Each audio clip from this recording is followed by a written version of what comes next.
This is all wrong. I shouldn't be up here. I should be back in school on the other side of the ocean. Yet you all come to us young people for hope. How dare you! Boring. Boring. Boring. You got it work. Don't tell us what we're going to feel. We're trying to solve a problem. Don't tell us what we're going to feel. I'm not telling you. Because you're in no position to dictate that. That's exactly what you're doing. You're in no position to dictate what we're going to feel.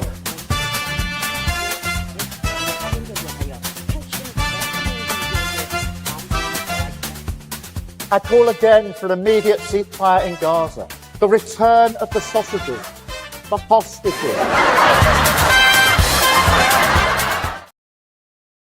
Hello, Lembit Öpik here on Lembit Öpik Live on Unprecedented TV. Very big day for the station. I'll tell you why in a minute. So glad you could join us. And I'm going to be talking with Marilyn Hawes today.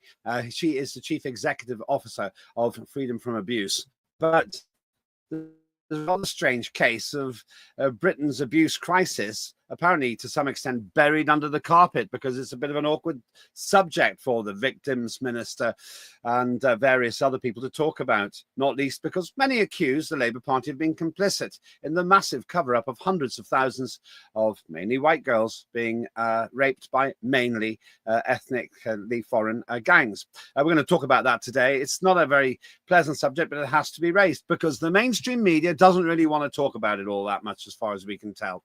Before that, though, if you're watching this live, I'm sure that you saw a spectacle far more entertaining than anything I can do here on Unprecedented TV, and that's Prime Minister's Questions with David Lammy, the Justice Minister. I'm not sure if you observed it, but David Lammy had his first outing standing in for Keir Starmer, who's gone, rather ironically, 9,000 miles return in an aircraft to an environmental conference to tell us not to fly.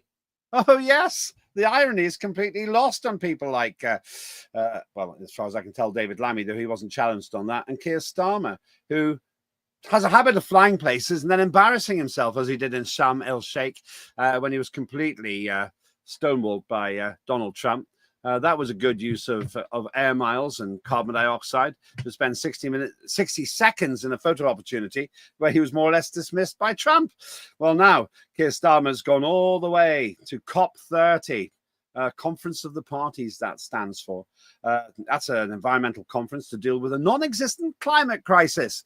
The greatest irony of all, they knocked down part of the rainforest to build a road for an environmental conference. I kid you not. You can look that up on the internet. That's absolutely true. But back to the present day. David Lammy had a crash and burn moment, well, rather long series of moments yesterday. Though it has to be said that the opposition, Mr. Cleverly, the Conservative, also messed up a little bit in the process. But his point was sound. It seemed that David Lammy didn't have a clue that more prisoners had been released. We'll talk about that with my guest today in a short while. But the theme today is rather bigger than that. It seems that all of these other distractions are stopping us from dealing with the ongoing stain on the reputation of this country. And that was the wholesale, and as far as we can tell, organized cover-up of the abuse of underage girls, mainly, by rape gangs. Let's call them what they are, not grooming gangs. They're rape gangs, largely with men of Pakistani descent. Once again, you're not meant to feel comfortable saying that, but statistically speaking, it's true. No doubt there were some white and ethnically British people there, but the overwhelming majority of them were indeed from those groups. There's been a long-standing belief that the Labour Party has been loath to deal with it because they don't want to lose a lot of that ethnic vote.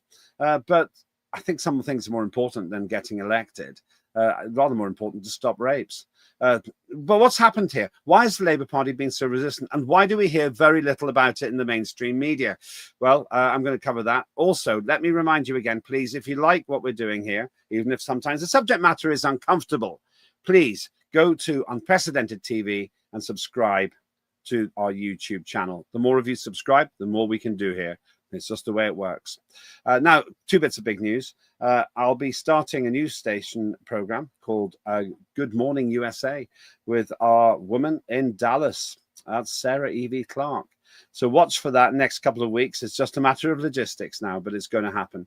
Also, we're very shortly opening our invitation for investors and for funders. I'll go on about that in a whole separate show. But this is big news. There'll be various ways that you can sponsor the station. Why? Because we have to pay for it somehow. We have a wonderful stable of presenters, and we've gone further than any station in the history of online broadcasting to get formal recognition. We can only really do that with your help. So I won't go into it now, as I say, but there will be an opportunity for you to be a stakeholder, either because you want to monetize your involvement with Unprecedented or because you believe in our cause. They're both very valid reasons.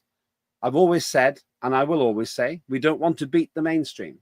We want to be the mainstream, and we can only do it with your help. So if you like the service, you might want to consider getting involved in being a stakeholder in reintroducing free speech onto the airways, or at least onto the fiber optic ways. Now, let's get on with today's show. This has been a running sore in British politics, and obviously there's been a degree of cover-up in it too. It seems to me and many others that the raping had been considerably suppressed by politicians, some of whom who may have been complicit in the process. There's long been an allegation or allegations of organised child abuse in Parliament. Those always seem to get covered up. But I know that, sadly, in my old party, there were people who were quite despicable. The late Cyril Smith seems to have been one of them. I knew him, didn't know what he was up to. But as usual, when these people die, lessons will be learned. That seems to be the classic get-out clause when someone lives all their lives hiding in plain sight and taking advantage of their position. I'm wondering the extent to which the resistance to talking about the rape gangs is caused by Labour's complicity in this. The difficulty is getting to the facts. I don't believe in trial by media, so I'm not going to start pointing fingers of blame at individuals or particular party branches. But I put this out there now. If there's a proper inquiry, we will get the answers to those questions, even if the answer is no. The political parties did not have any formal organisational involvement in the raping on a mass scale of children. I'll also tell you one other thing. When I was a member of Parliament many years ago, I heard about the systematic abuse of one young girl who eventually took her life in the Shropshire area. I didn't realise it was the tip of the iceberg. Looking back now, I recognise that this was reported as a one-off incident, but it could not have been. So I can tell you from my personal experience, over 15 years ago, this was happening, and those in the know suggest that this has been happening for decades. Well, there's no one better to talk about this and the mysterious cover-up than Marilyn Hawes. Marilyn Hawes, Executive Officer of Freedom from Abuse. Marilyn, good to see you. How are you? How have you been doing? I'm all right, thanks. I'm all right. I'm just really irritated about this ongoing thing that seems to go nowhere. But I think we can be thankful for the Director General of the National Crime Agency, because he has stepped up, thank goodness, and said, you know, I want all the forces to open up their books and their caseloads and files and dig out any of the allegations that are made with the rape gangs. I want to look at all of them, and I want them all to be opened again. Now, it is astonishing that 23 police forces, so that's half our police forces in the UK, have handed in 1,273 closed cases. 270 of those, I think that's the approximate number, are really serious organised crime. Now, there's this PR statement going around that says, well, it was human error. Well, all I can say is if it was human error across that many cases that we actually now have found across half the forces in the UK, that says a dreadful thing about our police forces. Wait a minute. What do you mean by human error? 1,200 cases of human error. Human error is apparently that they failed to report it. They failed to document it. Really? They failed to follow up. Really? You know, you've got a child there bleeding and crying and bruised, and you're telling them basically, because this is what happened. They were told that they shouldn't have been out on the streets. They were implied that they were child prostitutes. So the two don't pin together, because you know the conversations that were had, and the police are complicit, and so are the councils, and so are the social workers. That's why there needs to be an inquiry. But the thing is, these are 1,273 cases from going back. And I think some of them are literally up until March this year. So they're also current cases. And you don't, you know, there was a guy, you mentioned having observed something.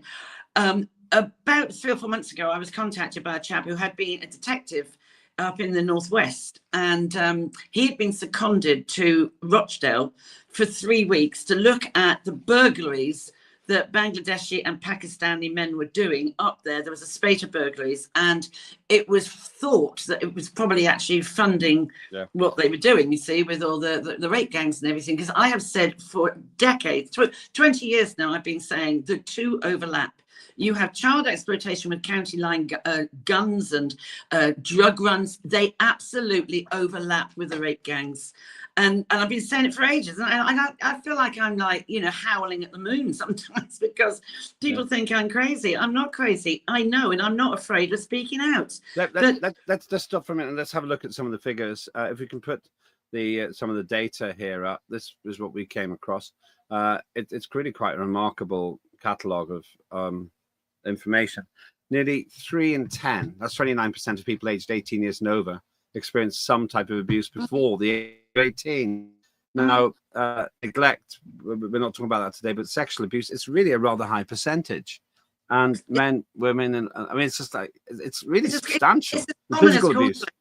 It's common as cornflakes. I mean, everybody knows someone who currently right now is, you know, maybe they're just left to get onto the school bus and they've just had a night of sexual abuse in their home.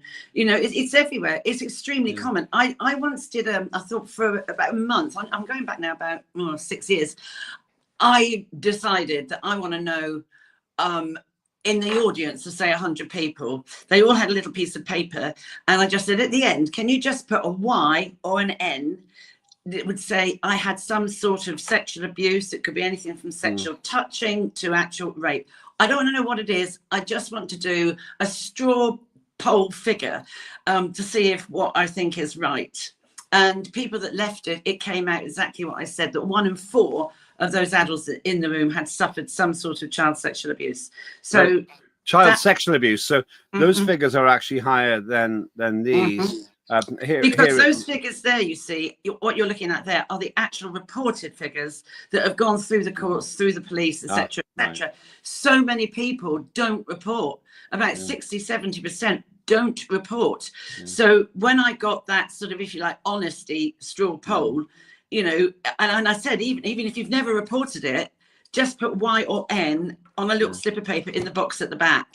And it came out as 1 in 4. Well, this comes out as about 9%. So if you're saying 60% don't report that, that accords roughly with what you're saying, roughly 1 in 4. Yeah, absolutely. And I mean, and then you've got people that, and it's so hard. It's really difficult. So you see anything historic child sexual abuse is anything that's over a year old.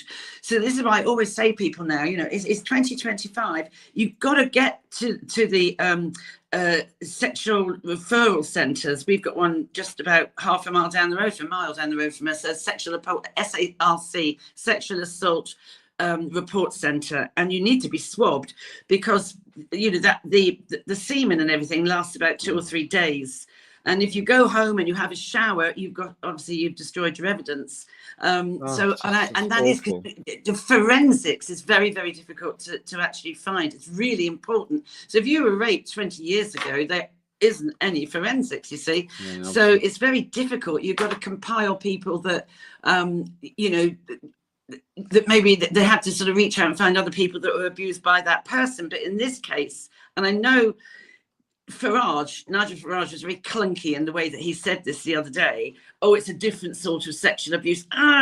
Which, yes, it is, but it's not what people want to hear. You know, ladies who have been abused as children, and he sits there and says it's a different sort of sexual abuse. any sexual abuse is heinous. It's horrible. It changes your life. It changes where you're going to go, how you might act and be, what profession you might have had. It blocks you down. It blocks you down. And if you don't get it out your system, I was talking to a load of students yesterday, and I was saying to them, if they're NHS students, and I said, you have to ask them why. You're so busy medicating people who've got mental health problems. I'm going to list. I said, if people have not resolved or disclosed sexual abuse as a child, that tension, that anxiety, that trauma sits in your organs, in your bones, in your muscles, and you've got to get it out there. And if you don't, it can and it does cause heart disease, kidney disease, it causes cancers, it causes diabetes, it causes dementia. There's a whole list of blood pressure, because with the trauma, the sugar in your system raises with the cortisol and everything, and it's an absolute shit show. And there's a wonderful book, if anybody is listening to this and thinks, oh my God, that was me, or that is me. There's a wonderful book you can get on Amazon, but I would get the audio version because you need an absolute powerful microscope to read the print. It's a book called The Body Keeps the Score, and it's by Bessel van der Kolk, and he is unbelievably good. The number of people I say, get that audio version, work your way through it. The body keeps the score, and it does. The body holds on to that trauma, and it has to come out if you want to get it. We, in preparation for talking with you, I asked the team to get a few samples of recent news reports, and they're all over the place. I know. Wales Online there, predatory man who subjected young boy to campaign of rapes, shouts abuse from Doc. A judge described Mark Kane's sexual abuse of the boy as the calculating actions of a predatory man. If we can get another one up, it would be good. Thank you. Predatory man who subjected young boy to campaign of rape, shouts abuse from Doc. Again, this is just, I think that may be the same one. And then you've got pictures of people as well. They're just like this person here, who jailed for sexual abuse of children in the 1980s. Yeah, in West Midlands Police, and you just think to yourself, wait a minute, these people have been going free all that time. William Douglas left, was jailed 14 years, while David Jordan was jailed for 5 years. Yeah, it's all over the place. We could put 300 examples from the press. Yeah, 300. I mean, and only just, there is, I think it was the chaplain to the Queen, I think it was arrested, but he wasn't sent to jail. He had sent indecent images of himself and collected ones of children. I mean, these are not images. These are, people talk to it like, oh, it's just a photograph. No, it's real cases of abuse that somebody is actually filming and taking a photograph of. It's not, oh, it was just a photo, or it was, no, someone has filmed it. It is a real life situation with a real person's body being, and it's all sold on the dark web, all these images and things. But he, I suppose because he was linked to the royal family, he managed to sort of escape with a smack on the knuckles, but then you look at Hugh Edwards, and people always go on about, of the worst kind of abuse. Well, the worst kind of abuse would make anybody throw up this morning if I said what it was. I mean, just go on to Google, put in the Copine scale, look up category A, and you'll know exactly what has been subjected on that child. And that's the thing. And it's crime, to be clear. This is the highest paid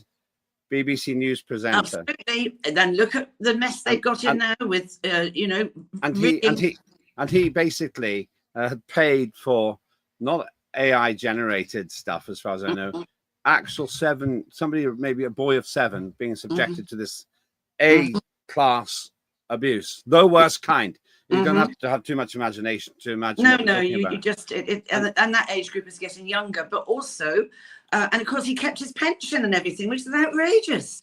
There's no system to remove it. They don't have any empathy whatsoever. And that's what is so interesting, that empathy.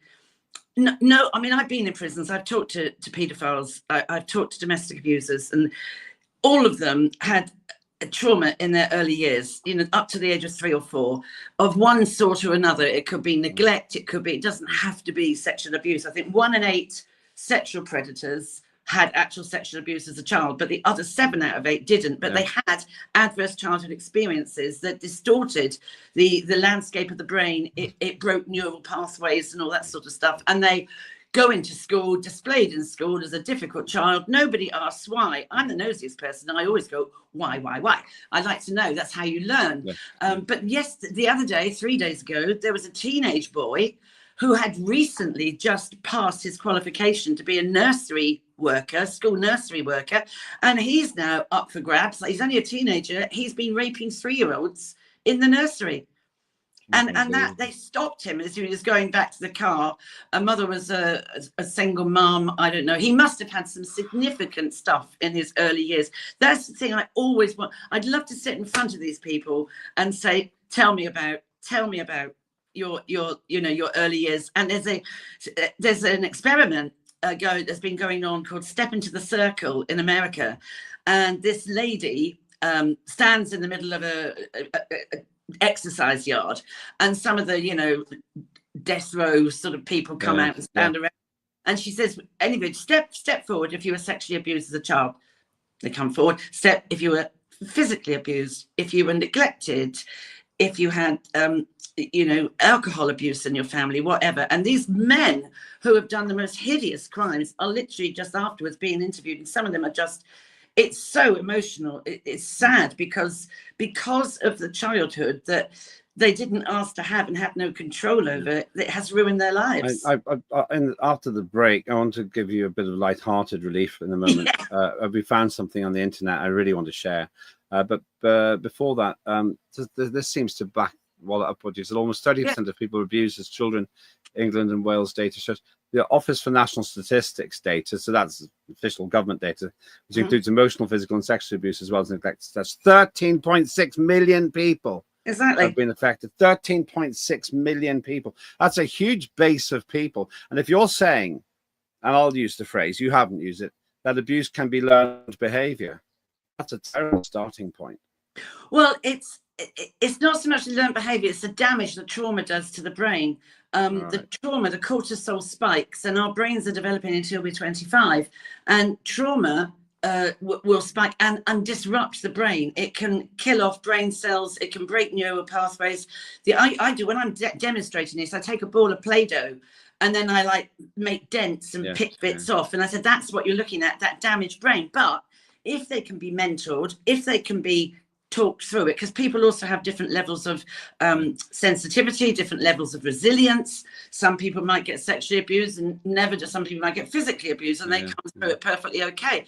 People are resilient in different ways, and it depends on the support network that they've got. But really, it is appalling how they managed to keep closing this down. And I mean, you mentioned Cyril Smith. When I started this game 23 years ago, I had a Schedule D notice. I don't know if you know what those are. Just explain it for those who don't. A Schedule D notice. It came through a weird email address, and I thought, oh, what's this? And I printed it off, and I wish I'd kept it, but I was frightened. It was an A4 piece of paper, buff coloured, and across it diagonally it said Schedule D, and on there was Cyril Smith's name, Lord Janner's name, Rebel Janner. Lord Janner, he was a serial one. Well, be careful, because nothing's been proved on that. Okay, fine, but it was on the Schedule D notice. There were about 5 names, and I thought, crikey. So I rang my lawyer. I said, hey, look what I've got. And he said, get rid of it. It's someone in public, like a whistleblower. It was signed by Tony Blair, and it was signed by MI5. Well, what they'll have argued is that these people were innocent and therefore they shouldn't be accused. That's what they would say. I was not to name them. Yeah, but that's what they would be saying. Because I was very familiar with the case. I knew both of those people, and the argument was that these people were being accused of crimes they haven't committed. Now, I don't want to get into trial by media here, but that's very interesting, because Schedule Ds are frightening, because they can be used to shut down legitimate inquiry as well. I was terrified because this is when I was just sort of starting off, and then I was sort of like this random woman that was like so angry about the system and the judges, because the judge let the abuser of my boys, he walked free, and I thought, well, that can't be right. And so yeah, I was frightened with that. So when my lawyer was in London, I rang him up and he said, get rid of it, and it was about 10 years ago, and I was talking to someone. Ever since that time, I've done loads of media, and I was speaking to some media guy I knew really well, and he said to me, well, we all think you're safe now. I said, I beg your pardon? And I said, I didn't know I wasn't safe. He said, you must be joking. You got a Schedule D notice. You would have been watched. You know, were you careful when you stood in a tube railway station that you weren't too near the edge, or hold on to the escalator properly? And he said, when I said to my lawyer, I said, well, what am I going to do about this Schedule D notice? He said, you're not going to do anything. And at that time, I can't remember that guy's name, who it was somebody, David somebody, and he had they reckon a poisoned dart in his bum when he was walking the dog in the field. What was his name? I don't remember. David. I don't know. He did something to do with the Iraq War. David Kelly. That's it, David Kelly. And I said to my lawyer, I said, oh, are you saying that I'm gonna have a David Kelly done to me? And he said, yeah. I said, oh, don't. And I was absolutely terrified. I wish I'd kept the darn thing, because I just wish I had, but I was so frightened. I was so naive. I have been investigated by the FBI. They've written to me and said they've done it more than once. And I have also been tailed by the KGB. Lovely. I didn't know the FBI were doing it, but I at the time, but more recently, I guessed. I do go to America. Whatever they're doing it for, I don't really know. It could be to do with some charity work. I'm not sure. The KGB, because I was involved in helping Estonia achieve its independence. I just kind of live with it. I don't like it, but I live with it. I'm much more angry about the fact that the press was spying on my phone calls, actually. Yes. But just before we go further, because time's racing on, this is fascinating. Never enough time with you, Marilyn. After the break, I want to talk about this government and your view of how they're doing, and to some extent, the fact that we now have a justice minister who doesn't even know when abusers run away from prison or are accidentally released. Yep. We're going to talk about that in a minute. And I want to show the road crash performance, in my view, of David Lammy in Prime Minister's Questions.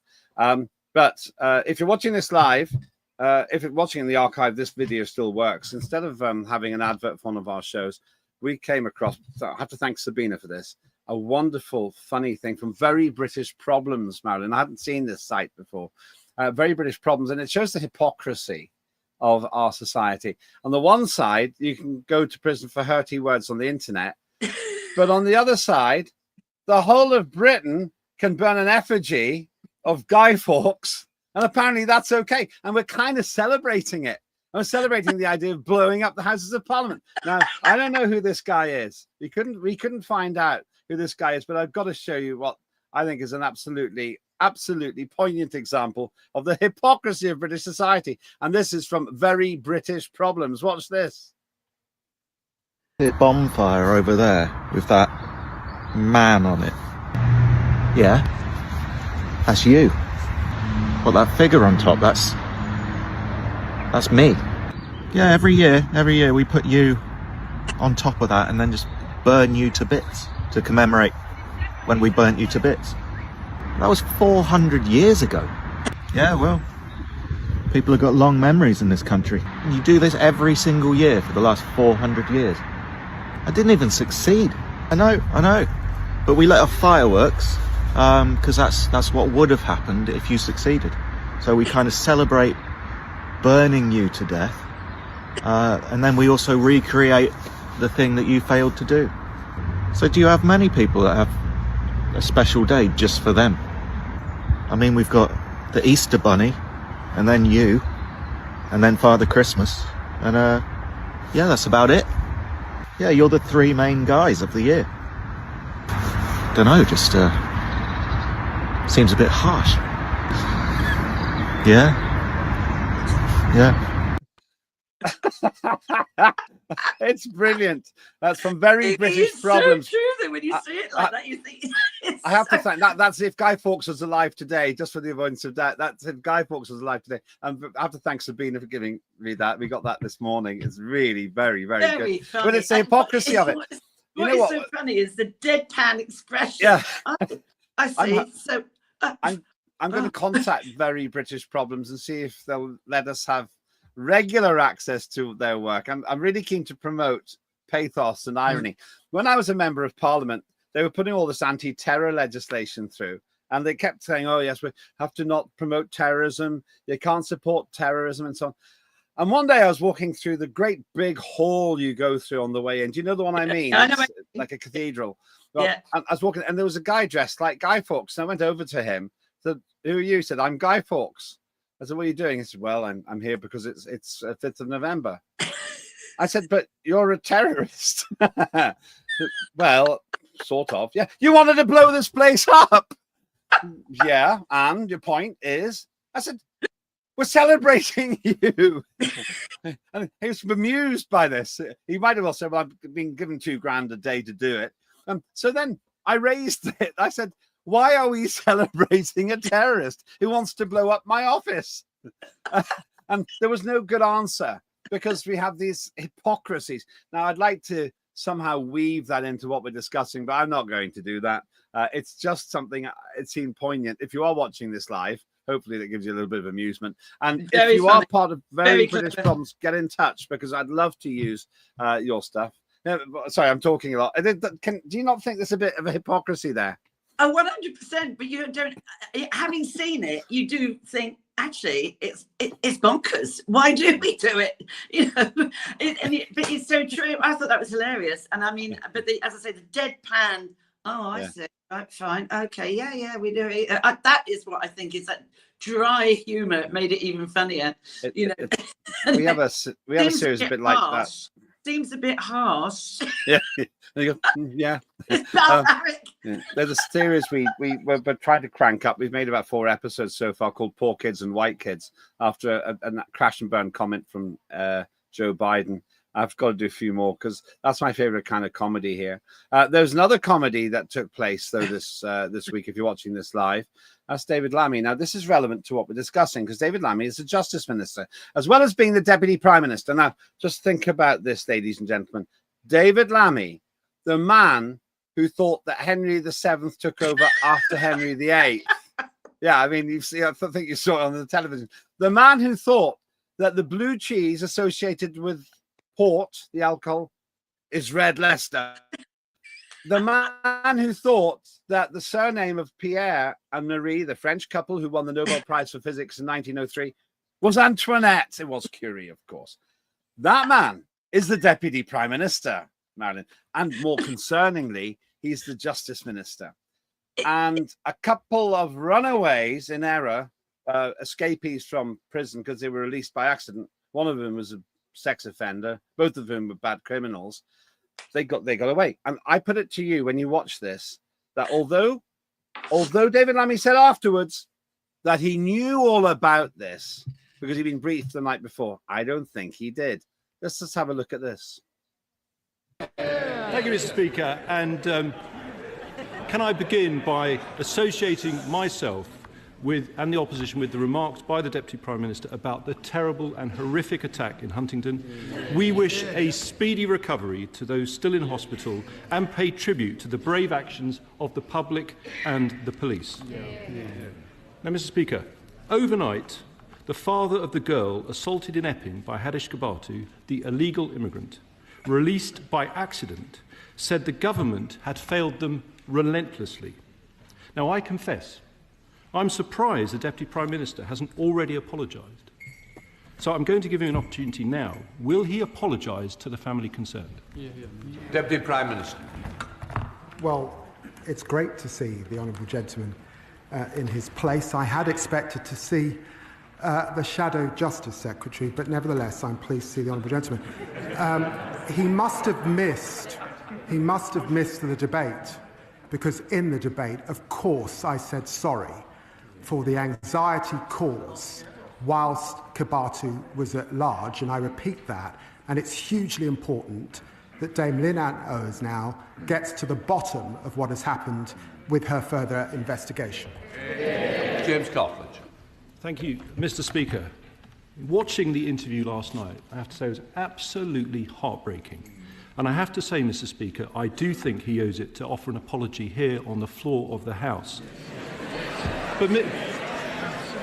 But he should have done that at the start of his remarks, Mr. Speaker. These are very serious matters, Mr. Speaker, which is why I want to ask him a further very important question. Can he reassure the House that since Kabatu was released, no other asylum-seeking offender has been accidentally let out of prison? Deputy Prime Minister.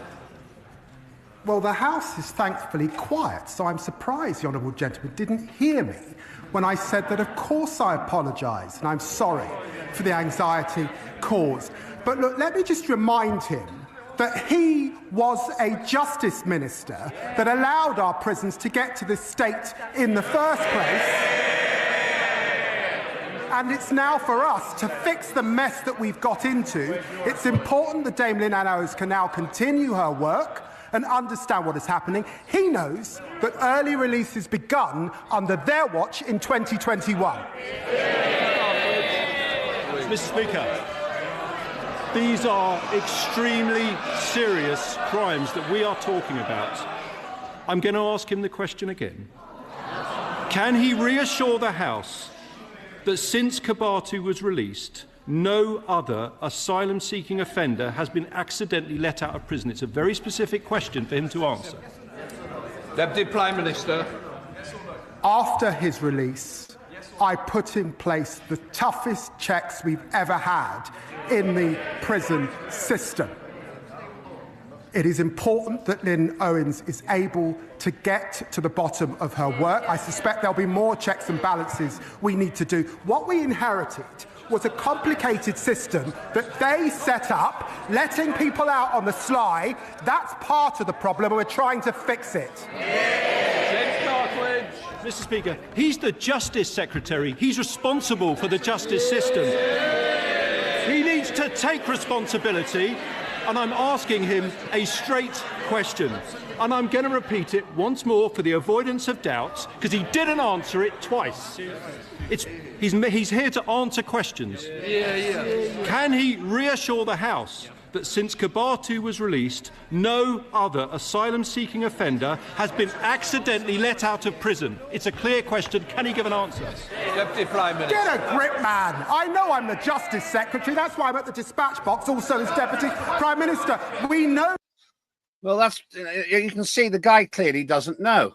Exactly. He clearly doesn't know. Get a grip, man. His rage. If he knew, but let me just tell you, because we've looked at this in detail, we don't want to get this wrong and unprecedented. He said, after this, he said, well, I knew it. I was briefed the night before, but I didn't want to compromise it somehow because it's a sensitive subject, something like that. But an hour after this, road crash exchange, he then said, oh, yes, and these are the details. Marilyn, this man is in charge of the kind of inquiries that you've been talking about. I know. It's absolutely frightening. It frightens me, quite honestly, because also, I don't know, you had the clip of the thing, but did you hear him say, that his godmother would be very proud to see him at the dispatch box, and that he went out and bought a new suit? I mean, who wants to know that? But unfortunately, he forgot to wear a poppy. So he had to borrow a poppy from a guy that was a veteran in the war, so he was in the crowd or something, to put the poppy in place. I mean, the man is an absolute numpty. He really is. I don't have any confidence in him whatsoever. I was on a radio program with him once. I think he had a show with LBC. Oh, my life. It was just awful. It was absolutely awful. So I don't have any confidence with him at all. And when you see what he was going on about, there was another clip yesterday on the news about when he was going on about all the black people in Britain that, they need recompense for all the slave trade and stuff like that. Oh, for goodness sake, just get a grip, man. Really, it's all. He needs to get a grip. What I like about him is he if he's caught on the back foot, he's very defensive, and he comes back really quite childishly. And what's the issue here, Marilyn, is if he actually knew that these people had been released, number one, why didn't he show contrition and say, these are very sensitive subjects, and I'm not able to discuss it now, but I'm willing to meet with him in private after this so that we can have a cross-party solution for an issue which has blighted his government and mine. That's what you do to shut it down. Absolutely right.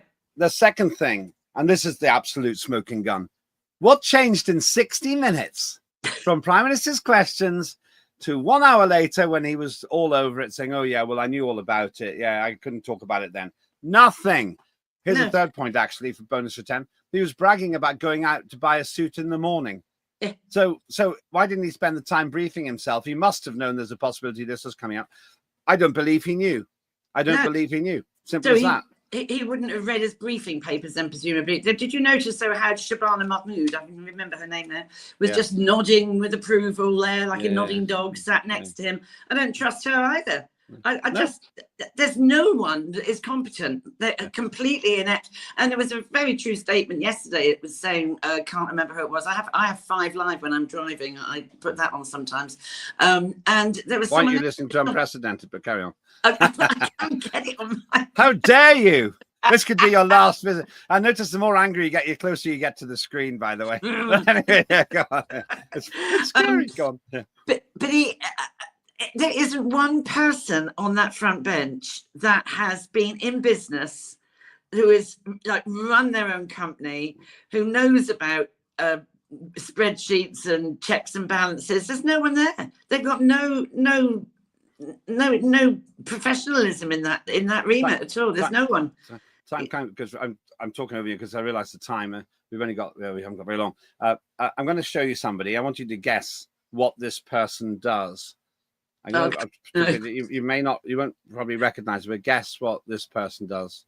What do you think that person does? Oh my Lord, no, that's got to be a tranny. No. Oh, it's a tranny, isn't it? No, it's not. Not? Who is it then? That's Alex Davies-Jones, the victims minister in the Labour Party. Now, she was on, if you're watching this live, she was on BBC Radio 4. I watched the mainstream media so that you don't have to. And she was on justifying David Lammy on the Today programme. I start early. I listen to pretty much all the news. By the time we're on air, I know everything that the mainstream wants you to know about. Yes. Quite a lot from social media as well. And she was asked about all of this. And she was challenged about David Lammy's abysmal performance. And she said, well, he knew about it from the night before. And then they said, well, why didn't he talk about it? Oh, because he didn't have all the facts at PMQs, Prime Minister's questions. So what was the briefing about then? Well, he's the Justice Minister. And then they asked him, why did he go shopping in the morning for a suit? I said, oh, he was making a joke. No, he said he went shopping that morning to get the suit. Why wasn't he making sure he was all over this? Because they're the ones who say that the Tories are to blame. And then she blamed the Conservatives. I'm so and it was a road crash into absolutely horrendous. Then she couldn't help herself by talking about the fact that he was the first black deputy prime minister. What's that got to do with anything? I was the first Estonian MP. I didn't start all my speeches with we welcome Lembit Öpik here to the accountancy conference. I didn't start with, well, as Britain's first Estonian MP. I mean, it's ridiculous. You know, Lembit, what entitles you to be the Welsh leader of the Liberal Democrats? Because I'm an Estonian. I mean, come on. And see, as a black, he's the first black deputy prime minister. I don't care. I loathe this endless deification of politics. But that's Alex Davies-Jones, a road crash interview. I recommend for once you all go back to the BBC Radio 4 Today programme. It was around 8:10. It is an app. I train people on public speaking and on interviews. I'm not perfect, but I know something about it. I was going to use her interview as a case study. I'm going to have to look at it. It's just absolutely cringeworthy TV radio. earth did they find her from? She honestly looks like a man transgendering. Yeah, I don't care about that. No, You I see, know. I think you're that's being what the mean to question say was. that. I I think you're thought being that's what the mean. question was. But I mean, they're all the same, though, aren't they? I mean, Starmer came out and said, "Oh, I have every confidence in David Lammy." I mean, you are such a prat. You really are. Well, yeah, but this woman here, I'd say,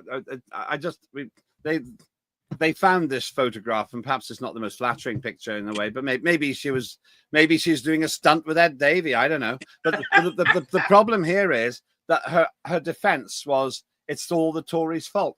No, it's not, love, because the problem you've got here,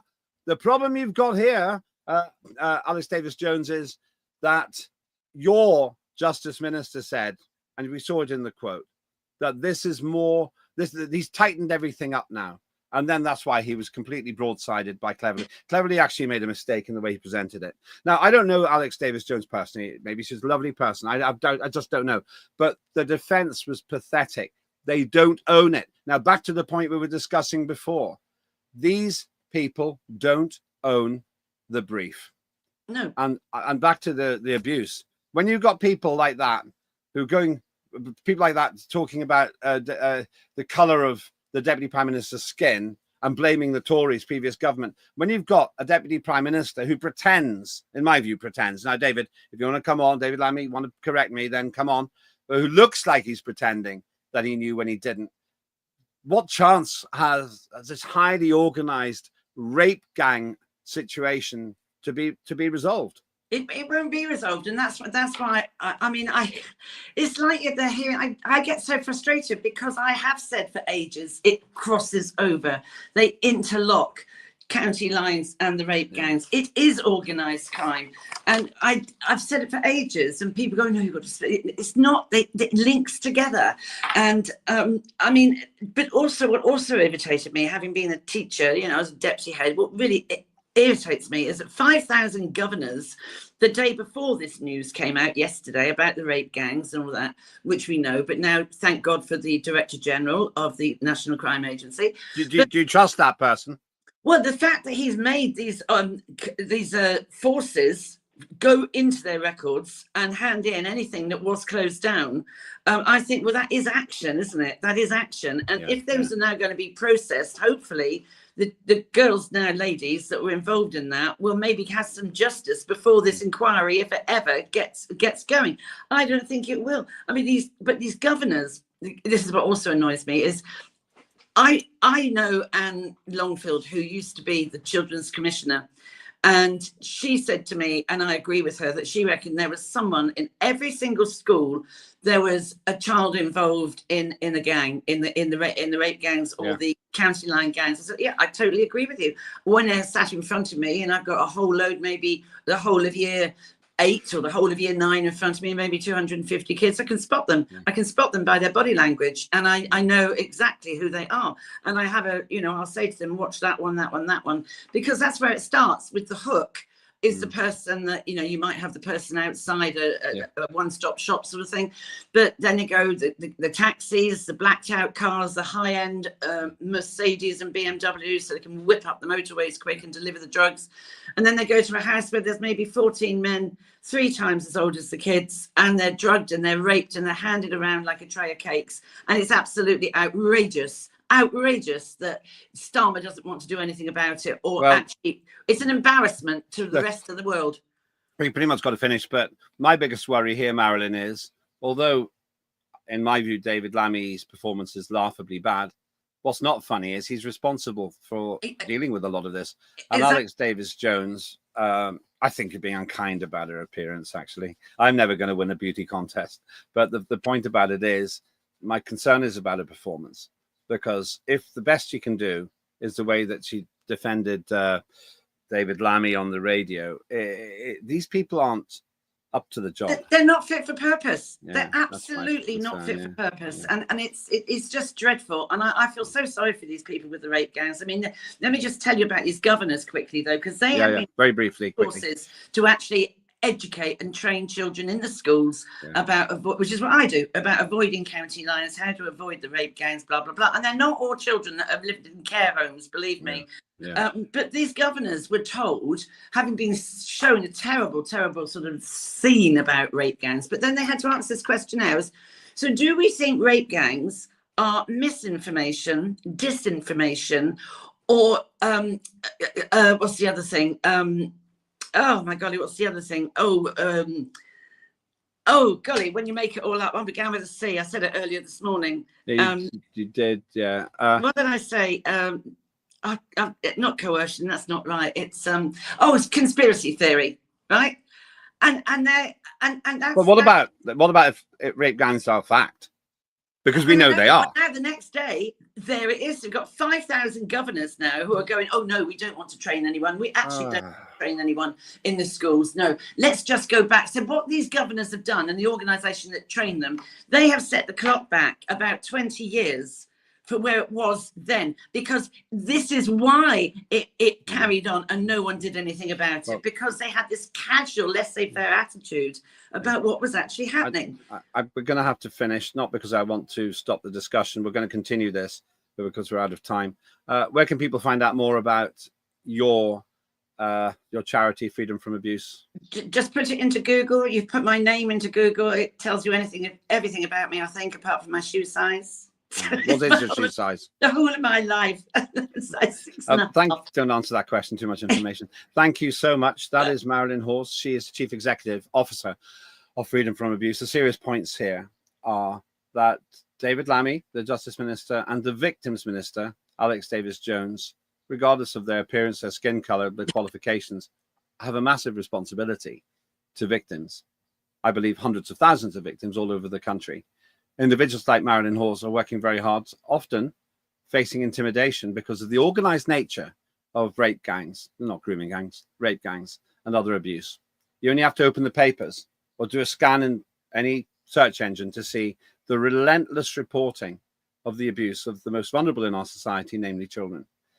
We here at Unprecedented TV are going to call it out. We're more than willing to work with you, Alex Davis-Jones or David Lammy. We're willing to give you a platform here. The questions we will ask are number one, when will you stop blaming the past governments? And when will you start owning the problem today? And the biggest question, what confidence can we have that you will objectively investigate the rape gangs when many believe that Labour politicians have been complicit in the cover-up? Those are difficult questions, but they must be answered. It's in the nature of our values here at Unprecedented to ask those questions, even if those answers are hard to find.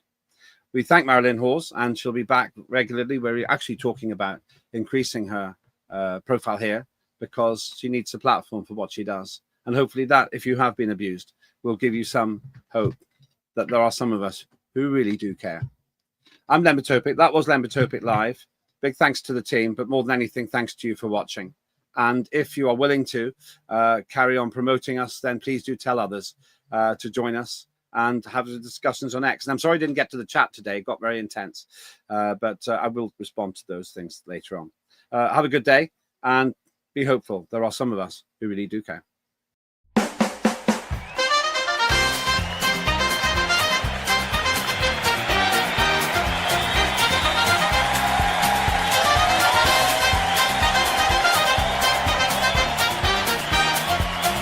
Immediate ceasefire in Gaza, the return of the sausages.